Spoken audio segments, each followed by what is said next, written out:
나누겠습니다. 우리 옆에 계신 분에게 인사하겠습니다. 샤바 샬롬 토다라바.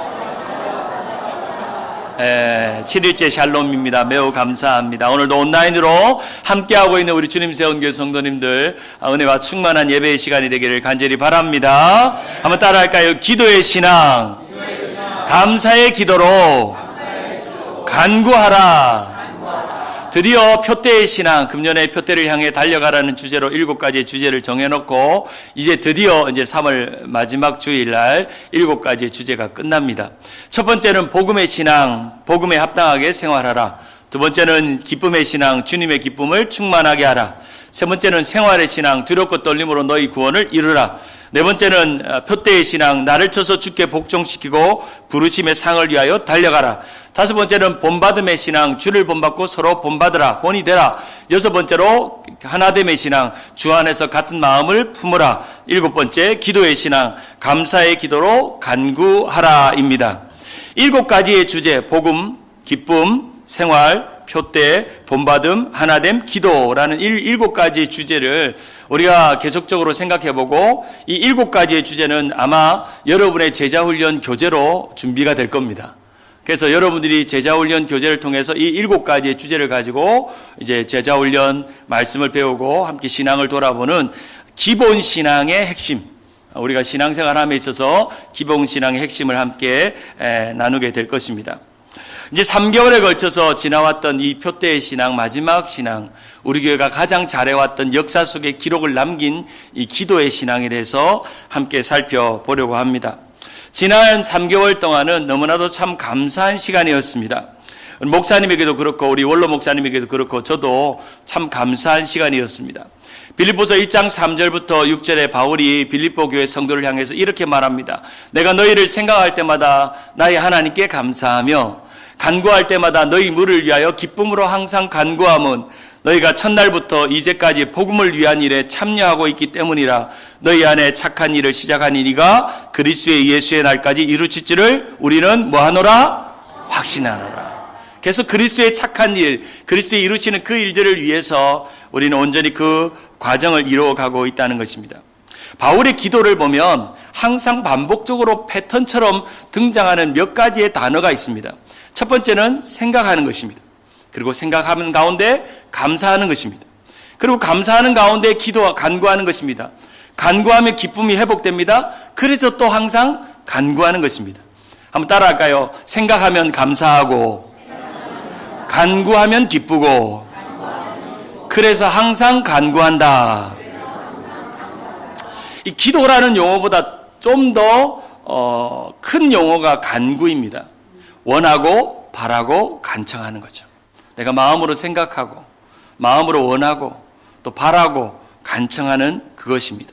생각하면 감사가 떠오르고 감사하면 기도하고 싶은 마음이 생기고 기도하면 기쁨이 있고 그래서 또 기도하게 된다 하는 이 패턴이 이 바울의 패턴입니다. 아마도 우리 목사님이 이제 오늘 이제 이사를 이제 떠나시면서 저기 캘리포니아 토렌스를 생각할 때마다 감사한 마음이 있으실 겁니다.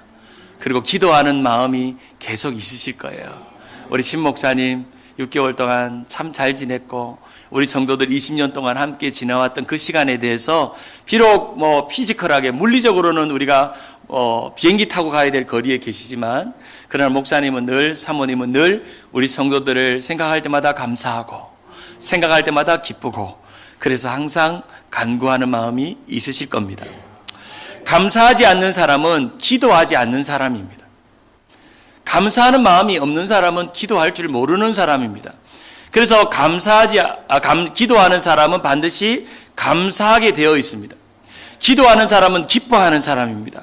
그리고 기뻐하는 사람은 기도하게 되어 있다는 것입니다. 감사와 기도, 기도와 기쁨은 서로 동전의 양면처럼 연결되어져 있습니다. 내가 기도하고 있으면 감사가 있습니다.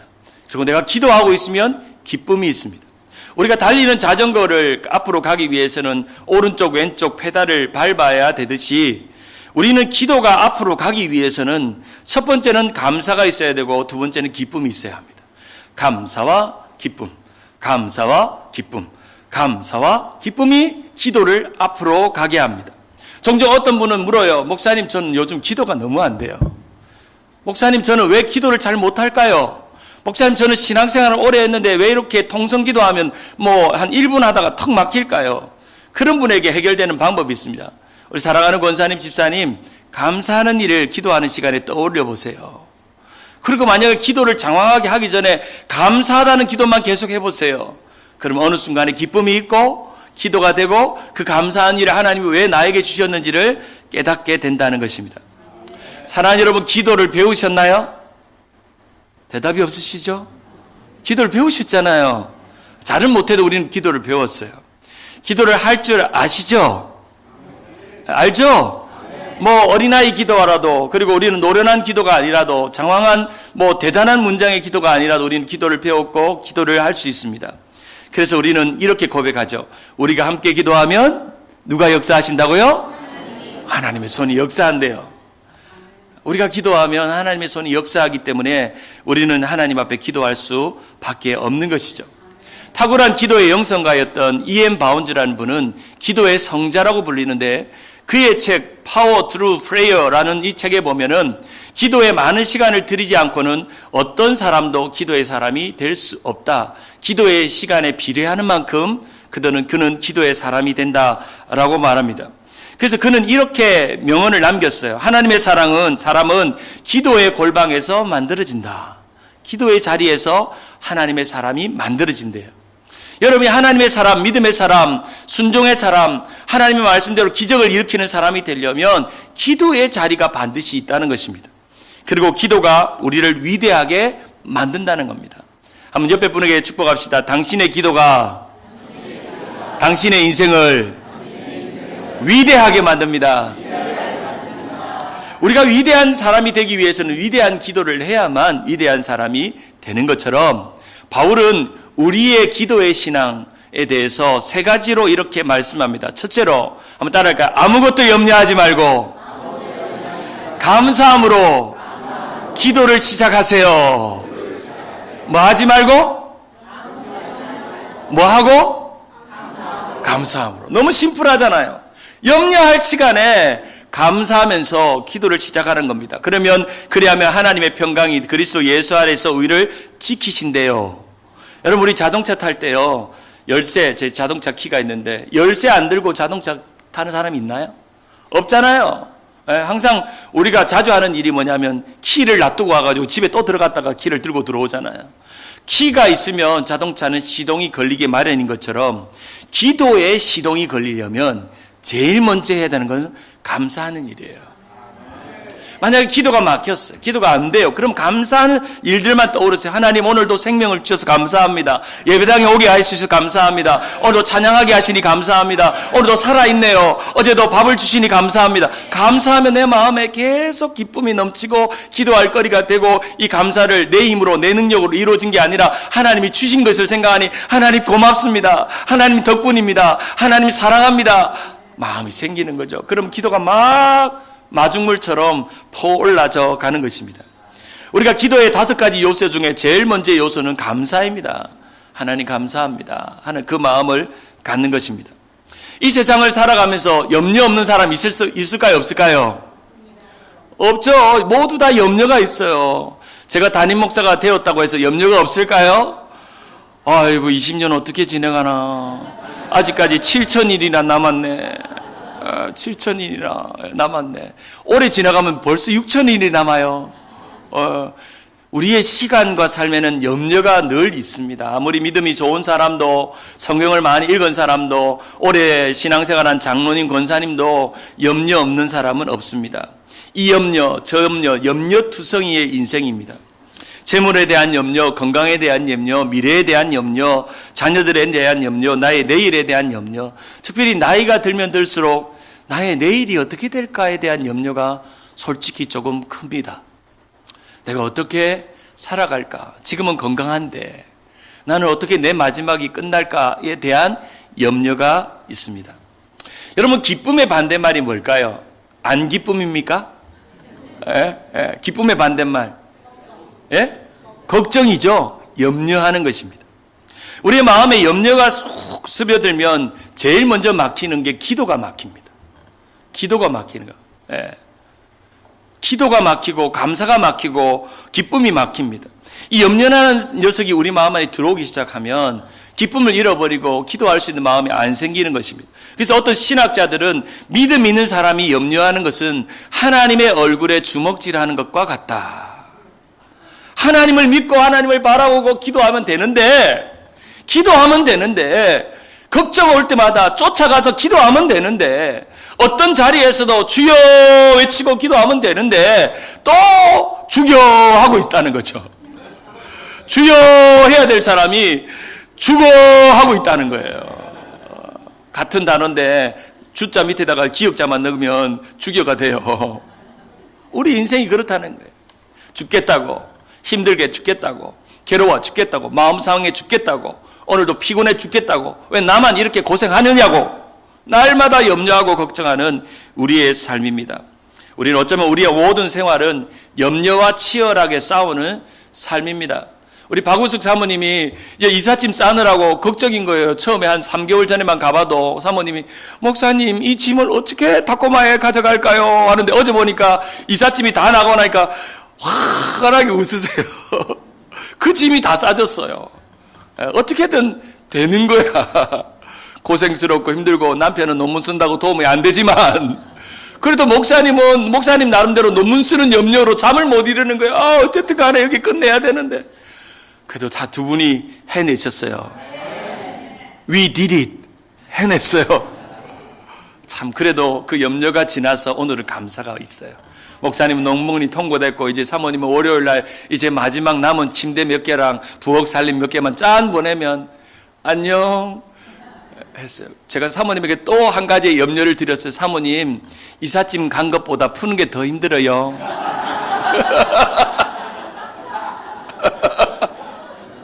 목사님 겁주지 말해.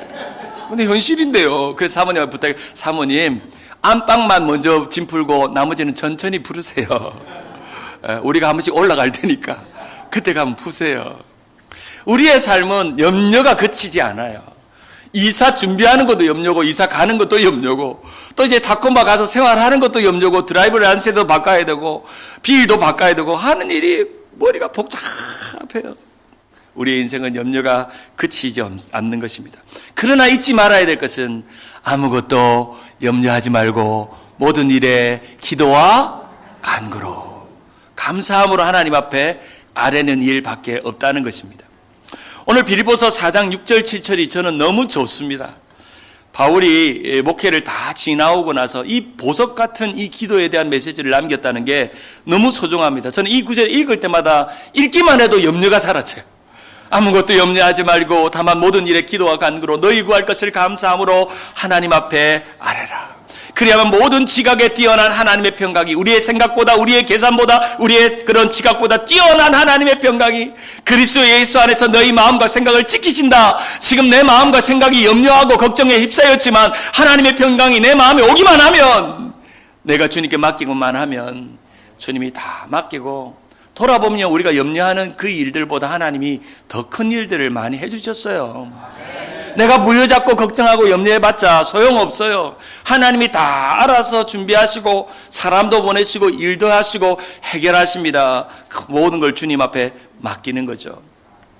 예레미야 19장 14절에 보면 여호와의 말씀이니라 너희를 향한 나의 생각은 내가 안 하니 평안이요 재앙이 아니라 너희에게 미래와 뭘 주는 것이라? 희망을 주는 거래요. 하나님은 소망과 희망을 주는 분이십니다. 믿으시길 바랍니다. 우리는 걱정하고 염려할 때마다 하나님만 생각하십시오. 예수님만 생각하십시오. 그러면 주님이 우리에게 희망과 소망을 주세요. 근심, 걱정, 염려 다 떠나고 주님을 바라보는 예수 생각이 있다는 것입니다.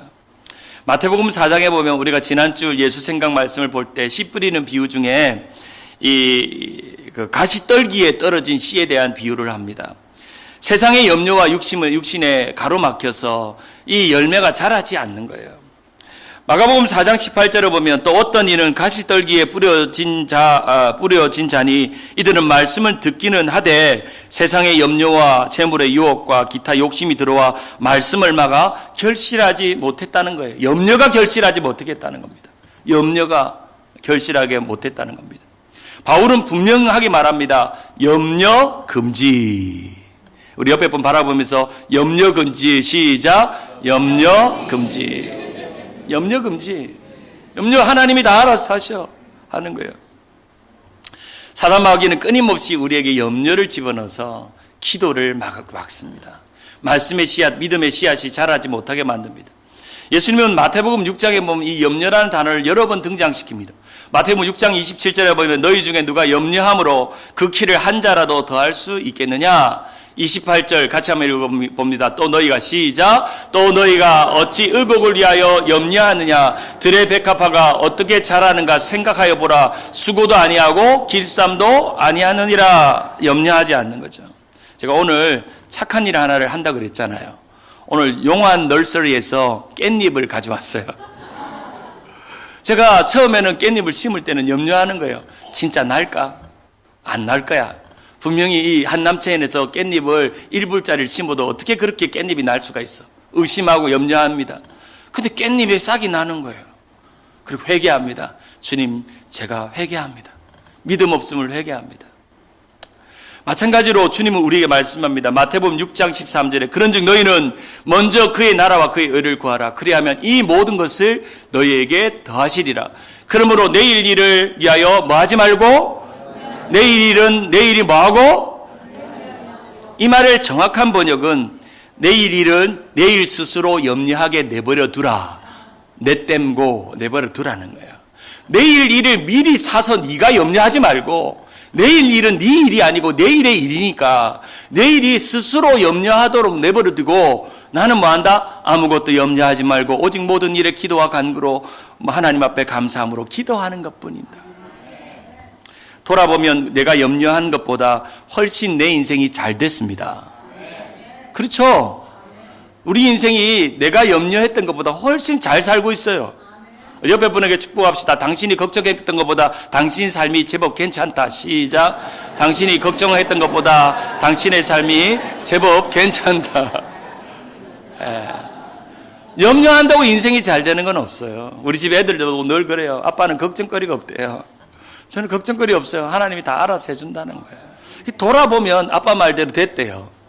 하나님이 다. 제가 2년 놀고 있을 때도 방긋방긋 웃고 있었거든요. 그러니까 준재가 하루는 와가지고 이렇게요. 아빠, 내가 회계사를 공부해 보니까 지금 시즌에 직장을 그만두는 것은 어리석은 일이야. 직장에 꼭 붙어 있어야 돼. 무슨 생각으로 직장을 그만둔 거야? 이러면서 우리 아들이 저를 핀자를 주면서 제가 뭐라 했냐면 준재야, 네가 모르는 믿음이 아빠한테 있단다. 우리의 삶에 염려 없을 수는 없지만 하나님 앞에 기도하는 일은 우리에게 가장 귀한 일입니다. 고린도서 1장 3절에 보면 우리가 너희를 위하여 기도할 때마다 하나님 곧 우리 아버지 그리스도 아버지께 감사한다고 말씀합니다. 여기 기도할 때라고 말하는 것은 판토테인데 항상 언제나 기도한다는 뜻입니다. 9절에 보면 이런 말씀이 있습니다. 이로써 같이 한번 읽어볼까요? 9절에 골로새서 1장 9절 혹시 있나요? 화면에? 없으면 제가 읽겠습니다. 1장 9절 같이 한번 읽어봅니다. 시작. 이로써 우리도 듣던 날부터 너희를 위하여 기도하기를 그치지 아니하고 구하노니 너희로 하여금 모든 신령한 지혜와 총명의 하나님의 뜻을 아는 것으로 채우게 하시고 모든 일에 끊임없이 쉼없이 기도하라고 말씀합니다. 기도는 언제 해야 될까요? 기도는 언제 해야 되죠? 예배당에 왔을 때? 새벽기도 드릴 때? 네, 한번 따라하겠습니다. 기도는 시도 때도 없이 언제나 어디서나. 기도는 시도 때도 없이. 설거지 하다가도 염려가 찾아오면 기도해야 되겠다. 운전하다가도 걱정이 오면 또 기도해야 되겠다. 시도 때도 없이 기도하는 것입니다. 에베소서 6장 18절에 보면 바울이 이 시도 때도 없이 기도하라고 이렇게 말합니다. 모든 기도와 간구로 하되 항상 성령 안에서 기도하고 이를 위하여 깨어 구하기를 항상 힘쓰며 여러 성도를 위하여 구하라. 우리가 알고 있던 옛날 성경에 보면 이 구절을 이렇게 표현합니다. 모든 기도와 간구로 하되 무시로 성령 안에서 기도하고, 이 무시로라는 단어가 항상이라는 단어입니다. 제가 어릴 때 주일학교 다닐 때 선생님이 기도에 가르치면서 무시로 성령 안에서 기도하라라고 하니까 그때 이 무시로라는 말이 이 한문 용어인데 없을무 떼시 이렇게죠. 무시로란 말이 한문 용어인데 이 말이 뭔지 모르는 거예요. 그 당시에. 그래서 어릴 때 생각에 무시로 어떻게 기도를 하느냐. 그러니까 무로, 경상도 말로 무시라 그러거든요. 어떻게 기도를 할 때 무를 들고 레디시를 들고, 경상도 말로 무를 무시라 그러거든요. 무시를 들고 그러면서 점점점 알고 시작하는데, 어느 날 텔레비를 보다가 가요 프로그램에 이 무시로가 나와요. 내가 성경에서 보던 그건데? 그러면서 이 노래의 가사, 나훈아의 가사가 이런 가사입니다. 오늘 조금 이야기해 볼게요. 이미 와버린 이별인데 슬퍼도 울지 말아요. 이미 때늦은 이별인데 미련은 두지 말아요. 눈물을 감춰요. 눈물을 아껴요. 이별보다 더 아픈 게 외로움인데 무시로 그리울 때 그때 울어요. 속으로 노래를 부르신 분 계시죠? 다음에 한번 그런 날을 한번 장기자랑을 만들게요. 저도 조금 이게 트로트를 조금 부릅니다. 제가 어릴 때 이 생각이 나가지고 교회에 어떤 구역 찬양대회를 했어요. 찬양대회를 했는데 제가 노래를 부르는 걸 좋아하니까 이것을 이렇게 가사를 바꿨어요. 이미 와버린 고난인데 슬퍼도 울지 말아요. 이미 때늦은 고난인데 미련은 두지 말아요. 눈물을 감추어요. 눈물을 아껴요. 고난보다 더 아픈 게 두려움인데 무시로 기도할 때 그때 울어요. 기도할 때 그때 울어요. 기도할 때 우세요. 염려하고 걱정할 때, 기도할 때 그때 우는 거예요. 무시로, 언제나. 두 번째로 한번 따라 할까요? 하나님의 뜻을 알아서 하나님의 지식으로 기도를 채우세요. 우리가 기도할 때는 언제냐면 아무 때나 또 염려하지 말고 기도하라 그랬죠. 그러면 그 기도 안에 뭐가 채워져야 되는지 바울은 분명히 말씀합니다. 첫째는 하나님의 뜻이요, 하나님의 지식이 내 기도 안에 채우지라고 말합니다. 골로새서 1장 9절에 보면 채우게 하소서라는 동사와 10절에 보면 합당하게 행하여라는 이 두 동사가 등장합니다. 바울은 자신의 기도가 자신의 뜻에 있지 않기를 원했습니다. 하나님의 뜻이 내 기도에 가득 채워지기를 원했습니다. 그리고 하나님의 지식이 내 안에 채워지기를 원했습니다. 이 채운다는 이 헬라어 단어 플레로라는 단어는 충만케 되다라는 것입니다. 하나님의 뜻이 내 안에 충만케 되고 하나님의 지식이 내 안에 충만케 되어져서, 여기서 성령 충만할 때 쓰이는 이 플레로라는 단어는 그저 가득 필업 채워지다라는 의미가 아니라 이것이 나를 컨트롤 한다는 겁니다. 나를 다스린다는 겁니다. 기회가 되면 성령 충만에 대한 강의를 하겠지만, 성령 충만에는 두 가지 양면성이 있어요. 채워지는, 그냥 필업 채워지는 것도 있지만 그 채워진 것이 나를 컨트롤하는 거죠. 하나님의 뜻이 내 안에 채워진다는 것은 그 뜻이 나를 컨트롤한다는 것입니다. 바로 하나님의 지식, 지혜와 총명과 같은 하나님의 지식이 내 안에 가득 채워지면서 그 뜻인 하나님의 주권과 명령에 순종하며 살아가는, 하나님의 뜻이 내 안에 채워지는 기도를 하는 것입니다. 우리가 기도 안에 날마다 채워야 되는 것은 하나님의 뜻, 하나님의 지식이 내 안에 가득 채워지는 경험을 하는 것입니다. 바울이 하나님의 뜻 가운데서 그 지식을 아는 가운데 채워지기를 소원했던 것처럼, 그래서 이 세상을 분별하고 악한 것을 분별하고 완악한 마음이 떠나고 성령에 집중하고 성령이 충만하는 그러한 역사를 기도 가운데 경험하게 되는 것이죠. 인도의 어느 마을에서 어떤 실제 일어났던 이야기입니다. 인도는 아직 그 마을마다 복음을 받아들이지 못하는 그런 사람들이 많았고 핍박하는 일들이 많았는데, 어느 한 마을에서 인도의 한 가족이 예수를 믿게 됩니다. 그 마을 사람들이 동요가 일어났습니다. 화가 나서 그 집으로 찾아왔고 그 집 남자를 이 마당 밖으로 끌고 와서 이렇게 면박을 주고 죽이려고 달려왔습니다. 만약 당신과 당신의 가족이 믿음을 부인하지 않으면 너희는 오늘 죽게 될 것이다 라고 하면서 이렇게 괴롭힘을 하고 있었습니다. 그 이 믿음을 가졌던 이 한 남자는 그때 이런 노래를 부릅니다. 주님 뜻대로 살기로 했네. 주님 뜻대로 살기로 했네. 뒤돌아보지 않겠네 하면서 이 노래를 부르니까 그 마을 사람들이 그것이 듣기 싫은지 돌을 던져서 그 남자가 피투성이가 됩니다. 자신의 아이들이 와서 아빠가 그렇게 고통을 받고 고난을 받는 장면을 보면서 이 아이들 역시도, 그 아내 역시도 마을에 세우면서 이 마을에 있는 사람들이 예수를 부인하라고, 예수를 믿지 않겠다고 다짐하라고, 아니면 너희 아빠처럼 이렇게 돌에 맞는다고 그렇게 겁을 줄 때 이 온 식구들이 손을 잡고 이렇게 찬양합니다. 이 세상 사람 남 몰라줘도, 이 세상 사람 남 몰라줘도, 이 세상 사람 남 몰라줘도 뒤돌아서지 않겠네. 이런 노래의 가사를 불렀다고 합니다. 우리가 잘 알고 있는 주님 뜻대로 살기로 했네의 비하인드 스토리가 담겨 있는 노래입니다. 실제로 이 노래는 인도의 맨발의 성자였던 선다이싱이 이 노래를 작사했습니다. 뒤돌아보지 않겠네. 주님 뜻대로 살기로 했네. 세상 등지고 십자가 보내, 세상 등지고 십자가 보내, 세상 등지고 십자가 보내, 뒤돌아서지 않겠네.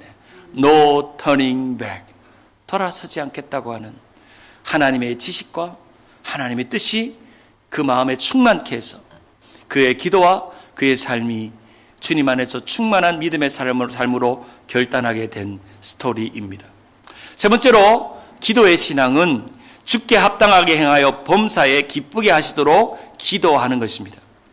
골로새서의 바울의 기도는 주께 합당하게 행하소서라고 기도하고 있습니다. 10절을 우리 같이 한번 읽어볼까요? 골로새서 1장 10절 시작. 주께 합당하게 행하여 범사에 기쁘시게 하고 모든 선한 일에 열매를 맺게 하시며 하나님을 아는 것에 자라가게 하신다라고 말씀합니다. 여기서 합당하게 행한다라는 이 악시오스라는 단어는 일치한다는 것입니다. 바로 하나님의 인격과 하나님의 마음이 그 뜻을 내 안에 품고 하나님의 지식으로 내 안에 품어지면 나의 기도하는 모든 내용이 예수님의 마음이 되고 예수님의 생각이 되고 예수의 중심이 되고 예수의 십자가가 내 안에 가득히 연결된다는 것입니다.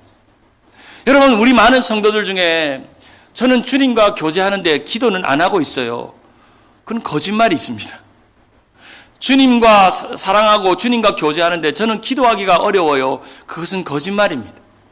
기도하는 사람은 주님과 깊이 연결되어져 있고 주님의 사랑 안에 거하게 되는 것입니다. 주님과 합당하게 살기 위해서는 기도의 신앙이 중요합니다. 기도하는 것, 가정에서, 일상에서, 교회에서 기도를 이루어가는 것, 그것이 바로 주님의 복음에 일치되고 주님의 마음에 일치되는 것입니다. 지난 한 주간 동안 여러분이 사시면서 이런 회개가 있어야 한다고 저는 생각합니다. 주님, 저는 지난 한 주간 주님의 말씀에 합당하게 살지 못했습니다. 그리고 주님의 말씀을 들었지만 그 말씀에 어울리지 않는, 합당하지 않는 삶을 살아내지 못했습니다. 그러나 주님, 오늘 이 시간 다시금 결단합니다. 주님, 이번 주일부터 주님의 마음에 합당하게 살기를 원합니다. 이번 한 주간 나의 남은 생애가 그렇게 살게 주시옵소서. 그 기도가 우리가 매 주일마다 함께 모여서 해야 될 소원이며 기도인 줄 믿습니다. 이 로마서 1장에 보면, 이 골로새서 1장에 보면 바울이 이 골로새 교회 성도들에게 6가지의 기도를 하라고 가르치는데 그 구체적인 6가지의 기도가 이것입니다. 첫째로, 주님, 저들이 모든 일에 하나님을 기쁘시게 하옵소서. 두 번째, 주님, 저들이 선한 일에 열매 맺게 하옵소서. 세 번째로, 주님, 저들이 하나님을 아는 것에 자라게 하옵소서. 네 번째로, 주님, 저들이 하나님의 영광과 권능에서 능력으로 강하게 하옵소서. 다섯 번째로, 주님, 저들이 기쁨으로 끝까지 견디고 오래 참게 하옵소서. 여섯 번째로, 우리 같이 한번 읽어볼까요? 시작. 주님, 저들이 빛 가운데 받을 몫을 생각하고 감사하게 하옵소서. 구구절절히 구체적으로 이 6가지의 기도 제목을 꼭 기도의 내용에 빠뜨리지 말라고 말씀하고 있습니다. 그러면서 한 가지의 단어를 계속 반복합니다. 그 단어는 기쁨입니다. 기쁨. 골로새서 1장 10절에 보면 주께 합당하게 행하여 범사에 기쁘시게 하고 11절에 기쁨으로 모든 견딤과 오래 참음에 이르게 하시고, 우리가 하나님 앞에 합당하게 행하면 그것을 통해서 하나님을 기쁘시게 한다는 거예요. 범사에 우리의 모든 everything, 모든 순간에, every moment, 모든 삶의 시간에 하나님을 기쁘시게 한다는 겁니다. 그래서 우리의 삶에 있는 모든 고난의 어려움과 힘듦을 견디고 참음으로 그 기쁨을 통해서 그것이 이루어진다는 것입니다. 11절의 견딤이라는 단어는 외적 환경을 통해서 오는 고난을 의미합니다. 내가 원치 않은 고난이 내게 오는 것입니다. 오래 참음이라는 것은 관계적인 고통을 의미합니다. 사람과 사람 안에서 견딤과 오래 참음을 겪는 것입니다. 그것을 어떻게 견뎠다고요? 기쁨으로. 우리 박 목사님 사모님 이제 타코마로 오늘 떠났습니다. 그런데 우리 박 목사님 사모님 얼굴에는 고난의 흔적, 아픔의 흔적이 보이지 않습니다. 그저 기쁨만 있습니다. 우리 목사님이 존 파이프를 연구한 것이 너무 전문용어로 아다리가 맞다. 너무 잘 맞는 것 같아요. 기쁨밖에 없어요. 기쁨. 하나님을 기뻐하는 삶. 바로 디자이어링 갓. 내가 어떤 고난과 견딤을 속에서 승리할 수 있는 것은 기쁨밖에 없다는 거죠. 우리 목사님의 남은 생에 이제 80, 90, 100살, 110, 120살 제 은퇴하는 날까지 오셔서 마지막 축사하는 그날까지 기쁨이 넘치시기를 주님의 이름으로 축원합니다. 아멘. 기쁨밖에 없어요. 기쁨은 기도하게 만듭니다. 기쁨은 견디게 합니다. 기쁨은 오래 참게 합니다. 기쁨은 우리의 삶에 충만하게 있는 것입니다. 목사님이 존 파이프를 통해서 연구했듯이 저도 30권의 이 존 파이프의 책을 읽으면서 나도 목회를 좀 기쁘게 하면 좋겠다. 고난이 없을 수 없습니다. 염려가 없을 수 없습니다. 속 안 새기는 성도가 없기를 바랍니다. 삐지는 성도가 없기를 바랍니다. 설교에 오해하는 성도가 없기를 바랍니다. 아멘 좀 녹음을 크게 해주시기를 바랍니다. 그런데 우리는 연약해서요. 다 죄인들이기 때문에 속상한 일, 섭섭한 일 생깁니다. 오해할 일 생깁니다. 불편한 일 생깁니다. 그런데 중요한 건 그 순간마다 하나님 앞에 기도하고 아무것도 염려하지 말고 모든 일에 기도와 간구로 너희 구할 것을 감사함으로 하나님 앞에 하리라. 여러분이 저를 위해 기도해 주실 건 하나는 우리 목사님이 우리 교회 온 것을 감사하는 마음을 잃어버리지 않게 도와주옵소서. 지금은 감사하죠. 제가 왔으니까. 제가 6년 동안 담임 목회 해보니까 그거를 잃어버리니까 목회가 안 돼요. 우리 성도님들에 대한 감사, 교회에 대한 감사, 여러분들이 매달마다 저에게 주시는 사례에 대한 감사가 잃어버리면 목회가 안 돼요. 그래서 저는 한 가지밖에 없어요. 하나님, 주님 세운 교회에 부름받아서 오게 된 것에 대한 감사를 잃어버리지 않게 주시옵소서. 그래서 설교하는 기쁨이 있고 또 성도들과 교제하는 기쁨이 있고 기쁨이 막 넘치는 그런 은혜가 있는 목회를 하고 싶은 기쁨의 목회를 하고 싶습니다.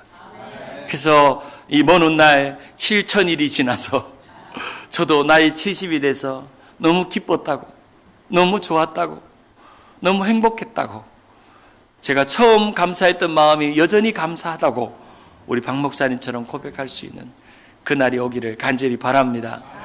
말씀을 맺습니다. 1924년 제8회 파리 올림픽에서 영국 육상 대표로 출전했던 스코틀랜드 출신 에릭 리델이라는 청년이 있습니다. 그는 원래 주 종목이 100m 달리기였는데 100m 경기 일정을 보고 그는 이 100m의 결승 경기에 나가지 않기로 마음을 먹었습니다. 7월 6일 주일 오후 3시부터 5시까지 그 일정표를 보자마자 그는 한 가지를 결단합니다. 나는 주일에는 뛰지 않겠다. 난 주일에는 안 뛸래. 결정을 했습니다. 언론에서 우승 후보였던 그 에릭 리델이 결승전에 주일이기 때문에 나오지 않는다는 그 말 때문에 모든 영국의 언론이 공격을 퍼붓기 시작합니다. 이 편협하고 옹졸한 신앙인이여, 신앙을 소매의 끝에 달고 다니는 신앙심 깊은 척하는 위선자여, 조국 명예를 버린 위선자라고 막 언론들이 쏟아냈습니다. 그러나 그는 100m 경기에 나가지 않았습니다. 주일을 지키기 위해서. 그리고 평소처럼 주일이 되어서 근처 교회에 가서 예배를 드리고 확실히 금메달이 확정된 이 100m의 경기에 나가지 않고 주중에 펼쳐진 자신의 주 종목이 아닌 400m 경기에 출전을 하게 됩니다. 그런데 어떻게 됐을까요? 금메달을 땁니다. 이제 언론이 또 뒤집어진 것입니다. 이 사람의 목적은 딴 데 있었다. 원래 주 종목은 400m였다. 이 언론들이 왔다 갔다 합니다. 그리고 언론들이 왔습니다. 어떻게 100m 주 종목을 뛰지 않고 400m에서 금메달을 땄습니까? 라고 물으니까 이 사람이 이렇게 간증합니다. 100m는 내 힘으로 뛰려고 했지만 나머지 이제 400m는 하나님의 힘으로 뛰려고 했으니 금메달을 땄습니다 라고 고백했다는 것입니다. 종종 자신의 가족들에게 그날을 회상하며 그는 이렇게 말했습니다. 하나님은 나를 빠르게 지으셨다. 나는 달릴 때 하나님의 기쁨을 누린다. 이 달리기 선수는 하나님의 기쁨을 위해서 달린다는 거예요. 자신의 금메달과 명예와 목적을 위해서 달리지 않고, 그래서 하나님을 기뻐해야 될 그 예배의 시간에 내가 달리는 것은 하나님의 기쁘시게 하는 것이 아니기에 그것을 포기하고, 오히려 내가 꼴등을 하더라도, 내가 여기서 상을 따지 않더라도 내가 하나님을 위해서 달리기 때문에 그 경주를 달리면 하나님께서 먼 훗날 상급을 주시리라 믿고 뛰었다는 것입니다. 이 에릭 리델은 그 젊은 나이에 이제 중국 선교사로 떠나서 남은 생애를 중국 선교사로 살다가 그의 나이 42살의 젊은 나이에 생애를 마감합니다. 그의 비문에는 이렇게 적혀 있습니다. 하나님의 영웅 에릭 리델, 하나님을 기쁘시게 하다가 여기에 잠들다. 참 우리의 마지막 묘비명에다가도 이렇게 적혀 있으면 좋겠습니다. 신용환 목사, 하나님을 기쁘시게 하다가 살고 하나님을 기뻐하는 사람이었다. 말씀을 했습니다. 우리의 삶에 아름다운 결실을 맺는 것은 기도의 신앙밖에 없습니다. 아무것도 염려하지 말고 감사함으로 기도를 시작하고 하나님의 뜻과 지식으로 내 기도를 채우고, 그리고 범사에 하나님과 일치된 삶으로 하나님 앞에 온전하게 살아가는 그러한 기도의 사람이 되어야 될 줄 믿습니다. 한번 마지막으로 따라할까요? 기도의 신앙은 감사의 기도로 항상 시도 때도 없이 언제나 어디서나 간구하는 것이다. 그렇게 기도하는 우리 모든 성도들 되기를 주님의 이름으로 축원합니다.